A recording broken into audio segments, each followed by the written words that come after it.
Hello बच्चों, let's read the question. Question कहता है select the correct statement. Statements दिए हुए हैं। Bactericidal antibiotics are those which kill the microbes. Bacteriostatic antibiotics are those which inhibits the growth of microbes. Ofloxacin is the bacteriostatic antibiotic and penicillin is the bactericidal. Right तो ये आपकी चार statements हैं। तो अगर इस क्वेश्चन में हम बात करते हैं अबाउट द की कॉन्सेप्ट, यहाँ पे हम दो चीजें डिस्कस करने वाले हैं. We will be talking about the bactericidal and bacteriostatic antibiotics. तो ये जो है हमारा की कॉन्सेप्ट हो जाएगा, इनके बारे में ही हम डिस्कस करने वाले हैं.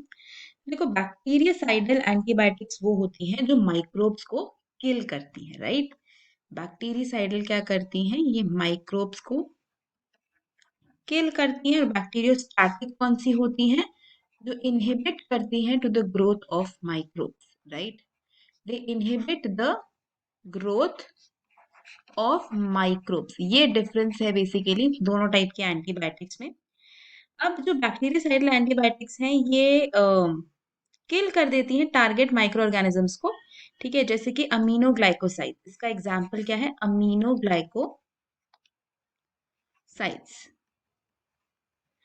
और अगर हम बैक्टीरियोस्टैटिक की बात करते हैं तो ये क्या करती हैं? They slow down the effect of, basically ये माइक्रोब्स को ग्रो नहीं होने देता है, स्लो डाउन कर देता है या इनहिबिट कर देता है to the target micro organism, effect on the target micro organisms, and इन्हीं को बैक्टीरियोस्टैटिक बोलते हैं.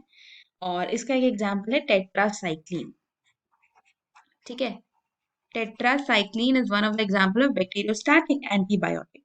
अगर हम पेनिसिलिन की बात करें तो penicillin is also an example of bacteriocidal. ये वाली स्टेटमेंट बिल्कुल सही है.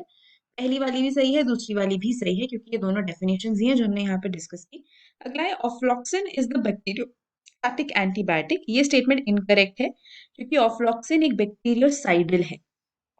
ठीक है, ऑफ्लॉक्सिन बैक्टीरियोस्टैटिक नहीं है, बैक्टीरियोसाइडल एंटीबायोटिक है. मतलब ये माइक्रो ऑर्गेनिज्म को किल कर देती है, टारगेटेड बैक्टीरिया को सीधा किल कर देती है.